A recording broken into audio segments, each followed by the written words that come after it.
حضرات و حاضرین،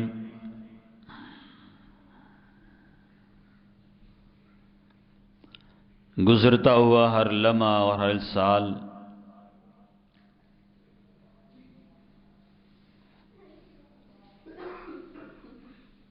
مومن کے لیے جشن منانے کے لیے، خوشی کے لیے نہیں،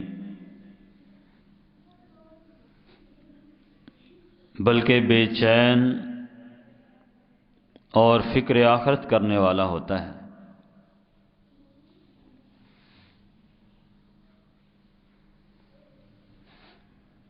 دنیا میں جس طرح برف ہمیشہ پگھلتی ہے، ختم ہوتی ہے، ایسے ہی ہر انسان کی زندگی کم سے کم تر ہوتی جاتی ہے۔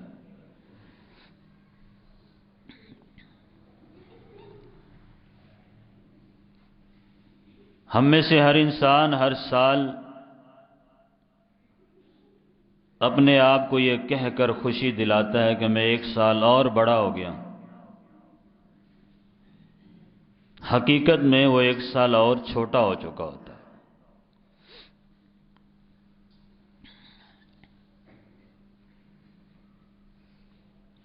دنیاوی معاملات میں ہر انسان پلاننگ کرتا ہے، حساب و کتاب کرتا ہے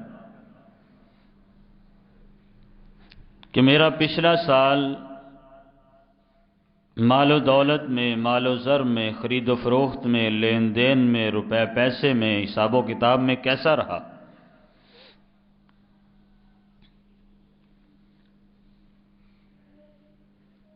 اپنی ساری کی ساری خامیاں نوٹ کرتا ہے، غلطیاں نوٹ کرتا ہے، اور اگلے سال کوشش کرتا ہے کہ دوبارہ وہ غلطیاں نہ دہرائی جائیں۔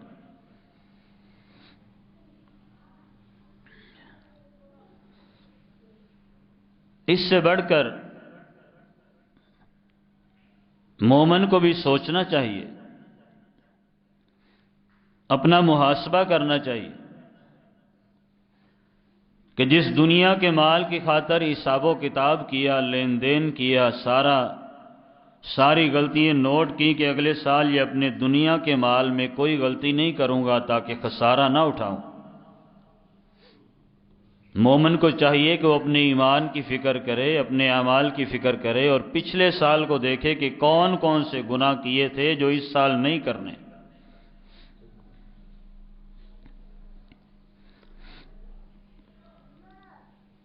نیا سال جو ہوتا ہے وہ جشن منانے کے لیے نہیں، فکر آخرت کے لیے ہوتا ہے۔ اگرچہ اس عیسوی تاریخ کے ساتھ، دنیا کے نئے سال کی ہمارے اسلام کے ساتھ کوئی خاص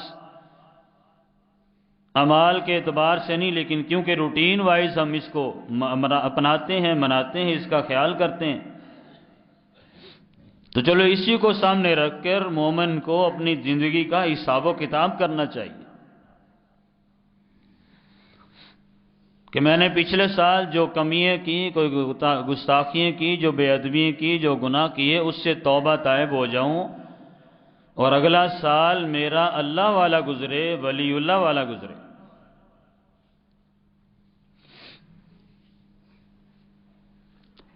سیدھے لفظوں میں ہر مومن کو، مسلمان کو غور کرنا چاہیے، فکر کرنا چاہیے کہ میرا کل کیسا ہونا چاہیے۔ کل سے مراد آنے والی ساری زندگی ہے، اور کل سے مراد قیامت کا دن بھی ہے، اور کل سے مراد جنت اور جہنم بھی ہے۔ سورۃ الحشر میں 18 نمبر آیت آپ پڑھیں۔ ویسے تو پورے کا پورا قرآن ہی ہر انسان کو، مسلمان کو مطالعے کے طور پہ پڑھنا چاہیے۔ قرآن کی ہر آیت، ہر لفظ، ہر قصہ، ہر موضوع، ہر معنی مومن کی اصلاح کے لیے ہے، آخرت کی بہتری کے لیے ہے، دنیا کی بہتری کے لیے۔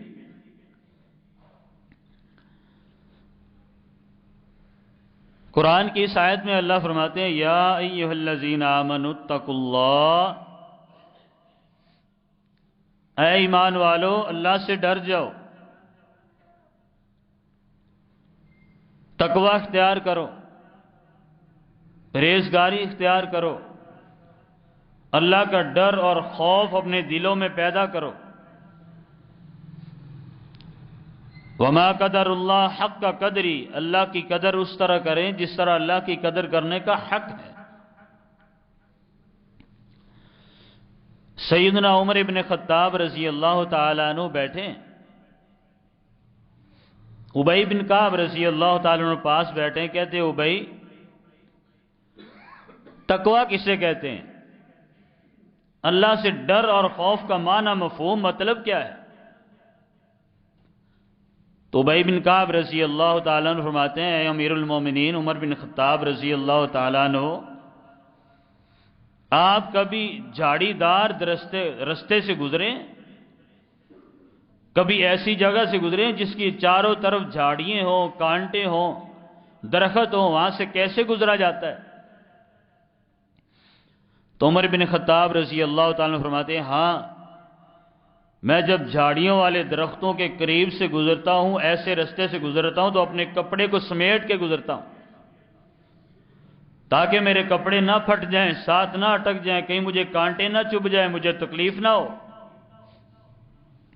تو ابی بن کعب رضی اللہ تعالیٰ فرماتے ہیں، اسی چیز کو تقوی کہتے ہیں، اسی چیز کو رب کا ڈر اور خوف کہتے ہیں کہ انسان دنیا میں زندگی گزار رہا ہے، بسر کر رہا ہے، جہاں جہاں گزر رہا ہے، جو جو اعمال کر رہا ہے، جیسا کردار اپنا رہا ہے، اسے غور اور خیال کے ساتھ رہنا چاہیے.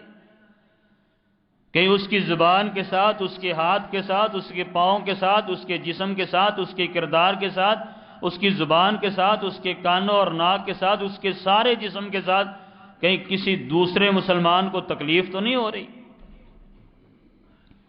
اسے ہی تقوی کہتے ہیں، اسے ہی رب کا ڈر اور خوف کہتے ہیں. اللہ فرماتے ہیں ایمان والو ڈر جاؤ. ڈرنے کا مطلب ہی آگے اللہ نے سمجھایا ہے اگلے الفاظ میں کہ وَلْتَنْظُرْ نَفْسٌ مَا قَدَّمَتْ لِغَدٍ. اللہ فرماتے ہیں تم میں سے ہر نفس، ہر جان، ہر انسان یہ غور کرے، دیکھے، فکر کرے کہ اس نے کل کے لیے آگے کیا بھیجا ہے، کل کے لیے کون سے اعمال کیے ہیں، کیا کچھ اپنے نامہ اعمال میں تیار کر رکھا ہے. ما قدمت لغد، جو پیچھے کیا ہے وہ کیا کیا اور کل کیا کرنا ہے، اس پہ غور کرے. واتقوا اللہ، اللہ فرماتے ہیں پھر اپنے پچھلے ماضی پہ، پچھلے کل پہ بھی غور کرو، اگلے آنے والے کل پہ بھی غور کرو، اور پھر اللہ سے ڈر جاؤ. کیوں؟ ان اللہ خبیر بما تعملون، تم جو کرو گے اس پہ اللہ کی نظر ہے. اللہ ہر اس چیز کی خبر رکھنے والا ہے. تم بولو گے تو وہ بھی اللہ سننے والا ہے، تم کچھ عمل کرو گے تو وہ بھی اللہ دیکھنے والا ہے، تم کسی کی تکلیف دو گے تو وہ بھی اللہ غور کرنے والا ہے، اس کا حساب و کتاب لینے والا ہے. اور ساتھ اللہ فرماتے ہیں وَلَا تَكُونُوا كَالَّذِينَ نَسُوا اللَّهَ، لوگوں یاد رکھو ان لوگوں کی طرح نہ ہو جانا، ان لوگوں کی طرح نہ بن جانا جو اللہ کو بھول جاتے ہیں. فَأَنْسَاهُمْ أَنفُسَهُمْ، فرمایا وہ اللہ کو نہیں بولتے، حقیقت میں اپنے اعمال کو، اپنے نفس کو، اپنے کردار کو بھول جاتے ہیں جو کل ان کے ساتھ ہونے والا ہے. اللہ کو بولنے سے اللہ کا کیا نقصان ہوگا؟ اللہ کو بولنے سے مراد یہ ہے کہ انسان اپنے کل کو بھول جائے گا جو قیامت کے دن اس کے ساتھ ہونے والا ہے. اولئک هم الفاسقون، اللہ فرماتے ہیں اپنے کل کو، اپنے رب کو، اپنے آپ کو بھولتا وہ ہے جو فاسق ہے، جو قیامت کے دن پریشان ہونے والا ہے، پریشانیاں اٹھانے والا ہے، اپنے کردار پر، اپنے گفتار پر، اپنے اعمال پر غور نہیں کرتا. تو پھر اللہ فرماتے ہیں لا تستوی الحسنہ لا یستوی اصحاب النار و اصحاب الجنہ. یاد رکھو کل کو بھولنے والو، جنت جہنم کو بھولنے والو، اپنے اگلے آنے والے کل کو بھولنے والو، یاد رکھو کہ جنتی اور جہنمی برابر نہیں ہوتے. جنتی لوگ اللہ کے خاص لوگ ہیں، جہنمی لوگ اللہ کے مغضوب اور اللہ کے ناراض ہوئے ہوئے لوگ ہیں. جن سے اللہ ناراض ہوگا اور ان کا کوئی سننے والا نہیں ہوگا۔ اور اللہ فرماتے ہیں اصحاب الجنت هم الفائزون، جنتی لوگ کامیاب لوگ ہوتے ہیں، کامیاب گروہ ہوتا ہے جو اپنے کل کی فکر کرنے والا ہے، اپنی ایک ایک سانس کی، ایک ایک قدم کی، ایک ایک عمل کی ضمانت رکھتا ہے، کیونکہ اس نے قیامت کے دن رب سے جنت لینی ہے، کامیاب ہونا ہے۔ گویا کہ مومن کے لیے ضروری ہے کہ اپنے آنے والے ہر لمحے کا خیال کرے، اپنے آنے والے ہر دن کا خیال کرے کہ میں نے کسی کو تکلیف تو نہیں دی، میں نے کسی کا نقصان تو نہیں کیا، میں نے کسی پر ظلم تو نہیں کیا، میں نے کسی کا حق تو نہیں مارا، میں نے کوئی برا عمل تو نہیں کیا جو کل قیامت کے دن میرے سامنے آئے گا۔ اور کیسے سامنے آئے گا؟ یومئذ تحدث اخبارہا بِأَنَّ رَبَّكَ أَوْحَىٰ لَهَا، اللہ فرماتے قیامت کے دن جہاں جہاں جو کچھ کرو گے، جس کے ساتھ کرو گے، ایک ایک ذرہ تمہارے خلاف گواہی دے گا۔ تمہارا نامہ اعمال کھل کے تمہارے سامنے آ جائے گا۔ گویا کہ کل کے بارے میں فکر کریں، ایک کل میری اور آپ کی زندگی میں آ رہا ہے روزانہ کی روٹین میں، اور ایک کل قیامت کی صورت میں ہے، دونوں کل کا اللہ رب العزت نے حساب و کتاب لینا ہے۔ نوجوانوں کو زیادہ غور کرنا چاہیے، فکر کرنی چاہیے، اور نوجوان ہی ہمیشہ زیادہ سست نظر آتا ہے۔ نماز میں دیکھ لیں سب سے پیچھے، جمعے میں دیکھ لیں سب سے پیچھے، دین کے معاملے میں دیکھ لیں سب سے پیچھے نوجوان ہے۔ بہقی کی حدیث ہے، عبداللہ ابن عباس رضی اللہ تعالیٰ عنہ فرماتے ہیں میں گزر رہا تھا، دیکھا کہ آقا علیہ السلام ایک آدمی کو نصیحت فرما رہے ہیں، اور میں نے بھی کھڑے ہو کے سننا شروع کر دیا کہ کون سی ایسی بات ہے جو آقا علیہ السلام بڑی توجہ کے ساتھ، بڑے غور کے ساتھ اور بڑی محبت اور شفقت کے ساتھ بیان فرما رہے ہیں، اور اگلا بندہ بھی بڑے غور سے سن رہا ہے۔ وہ نصیحت کون سی تھی؟ کاش آج ہم مسلمان سمجھ جائیں، اس نصیحت کو اپنے لیے سمجھے، اور حقیقت ہے اللہ کی قسم نبی کریم صلی اللہ علیہ وسلم کی ہر نصیحت، ہر بات پوری امت کے لیے ہے، قیامت تلک کے لیے۔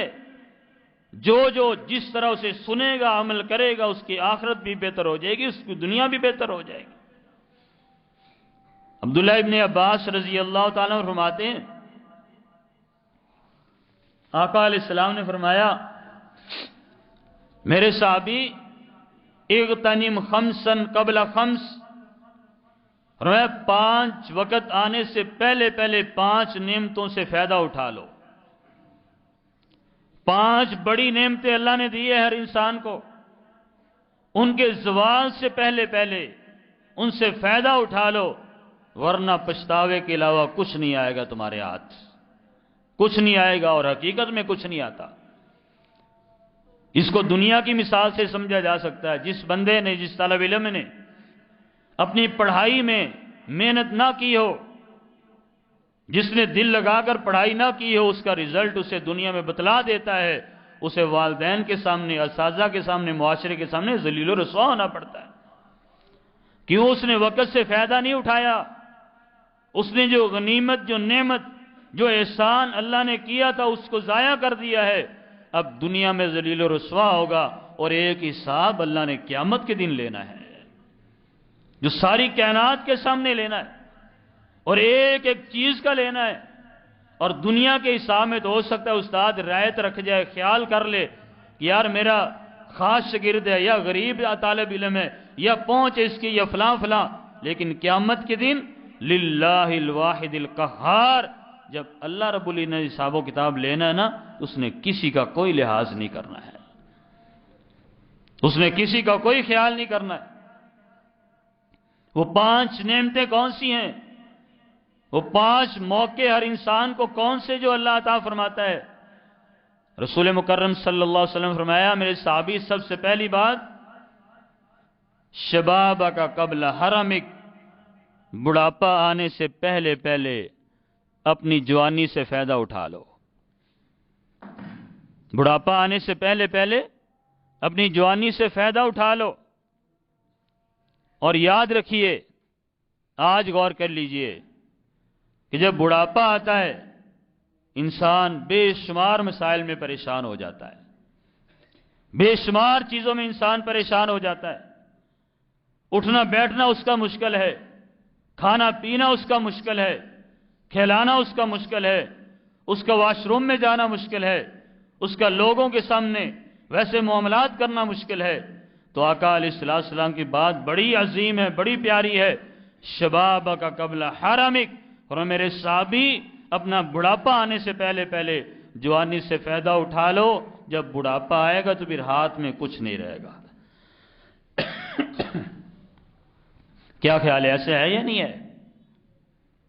کتنے والدین ایسے ہیں جو اپنی اولاد کے محتاج ہوتے ہیں، ہر معاملے میں محتاج ہوتے ہیں، اور ایسا نوجوان جس نے جوانی اللہ کی عبادت میں گزاری ہو، اللہ کی نعمت سمجھ کے گزاری ہو، اللہ کی اس نعمت کی قدر کرنے والا ہو، اللہ اس آدمی کے بڑھاپے میں بھی قدر کرنے والا ہوتا ہے۔ وہ کہتے ہیں جوانی ہمیشہ نہیں رہتی، جوانی ہمیشہ فائدہ نہیں دیتی، بڑھاپا آنے سے پہلے پہلے، ضعف آنے سے پہلے پہلے، کمزوری آنے سے پہلے پہلے وہ عمل کر لیں، وہ نمازیں پڑھ لیں، وہ جمعے پڑھ لیں، وہ قرآن کی تلاوت کر لیں، وہ اعمال کر لیں، وہ کمائی کر لیں جو بڑھاپے میں فائدہ دے گی۔ کریں گے تو فائدہ دے گی۔ بڑھاپے میں انسان بے شمار معاملات میں معذور ہو جاتا ہے، بے شمار معاملات میں۔ اور دوسرا فرمایا صحتی کا قبل سقمک، میرے صحابی بیماری آنے سے پہلے پہلے اپنی صحت سے فائدہ اٹھا لو، اپنی صحت سے فائدہ اٹھا لو۔ اس بات کو سمجھانے کے لیے زیادہ مثالوں کی ضرورت نہیں۔ ایک دن اگر انسان بیمار ہو جائے، ایک دانت میں درد شروع ہو جائے، آنکھ میں درد شروع ہو جائے، پاؤں یا ہاتھ میں درد شروع ہو جائے، تو انسان کتنے کتنے دن تک بستر سے نہیں اٹھ سکتا۔ یہ جوانی ہے، یہ زندگی کی حقیقت ہے۔ جب سانس نکل جائے گی تو یہ ہٹا کٹا نوجوان کا جسم کس فائدے کا ہے؟ فرمایا صحتی کا قبل سقمک، بیماری آنے سے پہلے پہلے اپنی صحت اور تندرستی سے فائدہ اٹھا لو، ورنہ پچھتاتے رہو گے، تمہیں کوئی چیز دنیا کی فائدہ نہیں دے گی۔ اور تیسرا فرمایا وَغِنَا کا قبل فقرک،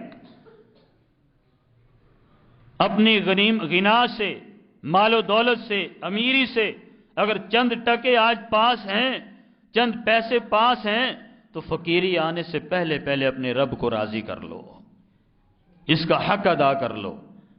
غرباء پہ ان کا حق ادا کر لو، جو ہمسائے ہیں، رشتہ دار ہیں، دوست احباب ہیں، ساتھ رہنے والے ہیں، جو ہمارے محتاج ہیں، جن کا شریعت نے حق رکھا ہے۔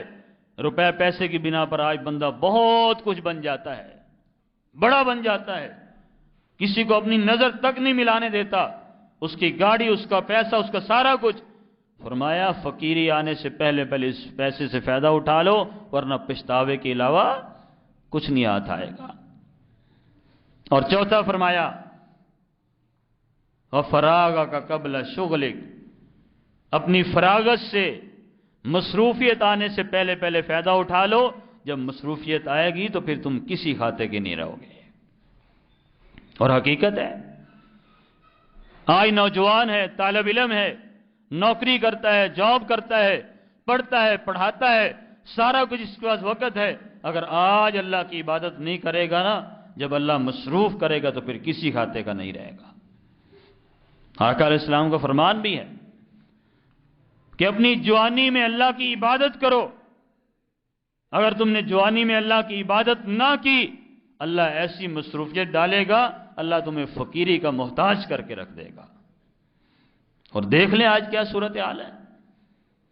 اس بات کو سمجھنا مشکل نہیں ہے، گھر کے 4-4 5-5 افراد کما رہے ہوتے ہیں، محنت کر رہے ہوتے ہیں، مصروفیت اتنا زیادہ ہے کہ اپنے بیوی بچوں کو، بھائی بہنوں کو، والدین کو وقت نہیں دے سکتا، لیکن پھر بھی گھر میں پوری نہیں پڑ رہی ہوتی ہے، پھر بھی سکون زندگی بسر نہیں کر رہا ہوتا، پھر بھی پریشانیوں میں گرا ہوا ہے۔ وجہ کیا ہے؟ فراغ کا قبل شغلک، اپنی مصروفیت آنے سے پہلے پہلے فراغت اللہ کو نہیں دی۔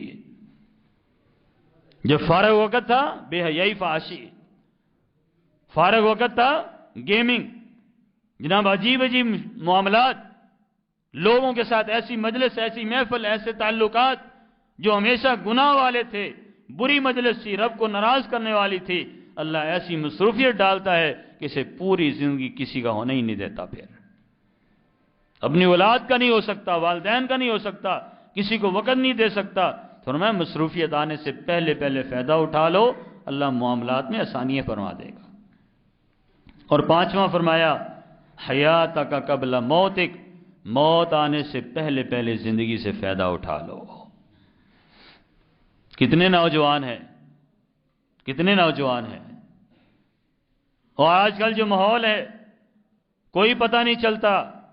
پہلے لوگ کہا کرتے تھے یار، کبھی کبھی سنتے تھے آج وہاں فوت کی ہوئی، آج وہاں، آج تو درجنوں اعلان ایک جگہ پہ ہو جاتے ہیں، نوجوانوں کے اعلان ہو رہے ہوتے ہیں، پتہ ہی نہیں چلتا۔ وجہ کیا ہے کہ اس زندگی سے ہم نے فائدہ نہیں اٹھایا، اس کا حق نہیں ادا کیا۔ اس زندگی سے اس کا حق ادا کیجئے، اور اس زندگی کا سب سے بڑا حق کیا ہے؟ اللہ کی عبادت ہے۔ رسول مکرم صلی اللہ علیہ وسلم نے فرمایا، ایک اور حدیث سنیے، ان 5 نعمتوں کا احساس دلایا امام شافعی رحمہ اللہ نے۔ صحیح بخاری مسلم کی حدیث فرماتے ہیں، آقا علیہ السلام نے فرمایا شاب نشا فی عبادت اللہ، لوگو اپنی جوانی میں اللہ کی عبادت کیا کرو۔ جوانی کی عبادت اللہ کو پسند ہے، ناراض نہ ہوئیے گا۔ بڑھاپے میں بسا اوقات بندہ کہتا اب تو کام ہی کو نہیں، چلو یار مسجد میں جاتے ہیں، اپنی مجبوری کا اظہار کر کے مسجد میں آتا ہے، یار گھر میں کیا کرنا ہے، بابا جی ہیں، بزرگ ہیں، گھر میں بچوں سے لڑائی ہوتی، چلو مسجد میں چلتے ہیں۔ گھر سے جان چھڑانے کے لیے، لوگوں سے جان چھڑانے کے لیے، سب کو نہیں کہہ رہا لیکن عمومی بات کر رہا ہوں، مسجد میں آ جاتا ہے۔ جب جوانی تھی تو اللہ کے گھر کو دیکھتا ہی نہیں تھا، نماز پڑھتا ہی نہیں تھا۔ یہ کیسا نوجوان ہے جو فجر کی نماز میں نہیں آ سکتا؟ اللہ کی قسم، اسے اپنے آپ کو نوجوان نہیں کہنا چاہیے، اسے اپنی جوانی پہ شرمندہ ہونا چاہیے، شرمسار ہونا چاہیے کہ روزانہ رب کی طرف سے اعلان ہوتا ہے اللہ اکبر، اللہ اکبر، اللہ بہت بڑا ہے۔ یہ رات کو لیٹ سونے والا مسجد میں فجر کی نماز پہ نہیں آ سکتا، یہ اپنے آپ کو نوجوان کہتا ہے۔ شاب نشا فی عبادت اللہ، اور میں ایسا نوجوان جو اللہ کی عبادت میں رہتا ہے، اس کی جوانی اللہ کی عبادت میں پلتی اور بڑھتی ہے، اس کی تربیت اللہ کی عبادت میں ہوتی ہے۔ رسول اللہ صلی اللہ علیہ وسلم نے فرمایا قیامت کا دن ہوگا، اللہ اس سے اتنا خوش ہوگا، اتنا خوش ہوگا، اللہ اپنے عرش کا سایہ عطا فرما دے گا۔ شرط کیا ہے؟ شاب نشا فی عبادت اللہ، اپنی جوانی اللہ کی عبادت میں گزارنے والا ہے، اپنے نئے سال کی پلاننگ کرنے والا ہے کہ پچھلے سال یہ گناہ ہوا تھا، یہ کمی کوتاہی ہوئی تھی، اس سال جس طرح مال و دولت میں، تجارت میں، کاروبار میں خیال کرتا ہے، اپنی غلطیاں نوٹ کر کے رکھتا ہے کہ فلاں غلطی نہیں کرنی ورنہ خسارہ ہوگا، نقصان ہوگا، اس طرح اپنے اعمال کا بھی حساب و کتاب کیجیے کہ نیا سال آیا، پچھلے گناہ نہیں کرنے، پچھلی سستیاں نہیں کرنی، اللہ کی عبادت کرنی۔ امام شافعی رحمہ اللہ تعالی لوگوں سے کہا کرتے تھے، لوگوں جوانی میں اللہ کی عبادت کیا کرو، بڑھاپے میں آ کر اللہ بس اوقات بندے کو سجدے کی توفیق نہیں دیتا۔ ایسا ہے یا نہیں ہے؟ کوئی بزرگ، کوئی بھائی ناراض نہ ہو، کتنے ایسے لوگ ہوتے ہیں بیماری کی وجہ سے، شوگر کی وجہ سے، کسی اور وجہ سے، ضعف کی وجہ سے، کمزوری کی وجہ سے بیٹھ کے نماز پڑھ رہے ہوتے ہیں کرسی پر یا ویسے، وہ سجدہ نہیں کر سکتے، کسی کو عیب دار نہیں کیا جا رہا، لیکن وہ انسان جو جوانی میں اللہ کی عبادت نہیں کرتا، امام شافعی کہا کرتے تھے لوگوں جوانی اللہ کو دے دو، اللہ بڑھاپا بھی تمہیں دے دے گا، عبادت والا دے دے گا۔ اگر جوانی میں اللہ کی عبادت نہیں کرو گے، ہو سکتا ہے اللہ بڑھاپے میں تمہیں سجدے کی توفیق ہی نہ دے۔ اور آقا علیہ السلام نے بتایا کیا فرمایا؟ فرمایا میرے صحابہ، ایسا انسان، خوش قسمت انسان جس نے جوانی اللہ کی عبادت میں گزاری ہو، کبھی کمی کوتاہی کرنے والا نہ ہو، اپنے سارے حقوق ادا کرنے والا ہو۔ انہیں 3 حالتیں باندھے آدمی پہ آتی ہیں، 3 حالتیں اس وقت بندہ عمل نہیں کر سکتا، بڑھاپے کی وجہ سے، بیماری کی وجہ سے یا سفر کی وجہ سے۔ 3 وجہ ایسی ہوتی ہیں جس میں شرعی طور پہ بندہ معذور ہو جاتا ہے، لیکن ایسا خوش قسمت انسان جس نے جوانی اللہ کی عبادت میں گزاری ہو، یہ بوڑھا بھی ہو جائے، باجماعت نماز نہ بھی پڑھ سکے، یہ سجدہ نہ بھی کر سکے کسی بیماری کی وجہ سے، اللہ اس کی جوانی کی عبادت قبول کر کے مسلسل اس کو اجر عطا فرماتا رہتا ہے۔ یہ سفر میں چلا جائے، وقت میں نماز نہیں پڑھ سکا، لیکن جوانی میں اس نے باجماعت نمازیں پڑھی تھی، رب کو وقت دیا تھا، اللہ اس کو باجماعت نماز پڑھنے کا اجر عطا فرماتا ہے۔ بیماری کی وجہ سے بندہ نماز نہیں پڑھ سکتا، لیکن جوانی اس نے اللہ کی عبادت میں گزاری تھی، اللہ اس کی بیماری کے سارے گناہ معاف فرما دیتا ہے اور اللہ اس کو جوانی کی عبادت کا اجر عطا فرما دیتا ہے۔ تو آئے ہم غور کریں، اپنی زندگی کا حساب و کتاب کریں کہ ہماری زندگی کیسے گزر رہی ہے، ہمارا نیا آنے والا سال اعمال کے اعتبار سے، کردار کے اعتبار سے کیسا ہونا چاہیے۔ سنیں ایک حدیث عمرو بن عاص رضی اللہ تعالیٰ عنہ کا واقعہ اور اپنی بات کو ختم کرتے ہیں۔ عمرو بن عاص رضی اللہ بڑے جلیل القدر صحابی تھے، موت کا وقت آنے والا ہے، چل رہے تھے، رونا شروع کر دیا، بیٹا پاس ہے، لوگ پاس ہیں۔ بیٹے نے کہا ابا جان کیوں روتے ہیں؟ آپ کو تو اللہ کے نبی نے فلاں فلاں بشارت دی تھی، فلاں فلاں بشارت دی تھی، جنت کی بشارت آپ کو دی تھی، جنت کے محل کی بشارت دی تھی، آپ روتے کیوں ہیں؟ عمرو بن عاص رضی اللہ فرماتے ہیں کہ میرے بیٹے یاد رکھ، میری زندگی کے 3 حصے ہیں۔ پہلا حصہ یہ تھا کہ ایک وقت تھا جب آقا علیہ السلام نے نبوت کا اعلان کیا تھا تو میں سب سے بڑا مخالف تھا نعوذ باللہ آقا علیہ السلام کا۔ میں ہر وقت سوچتا تھا کہ مجھے کبھی موقع ملے نعوذ باللہ میں آقا علیہ السلام کو شہید کر دوں۔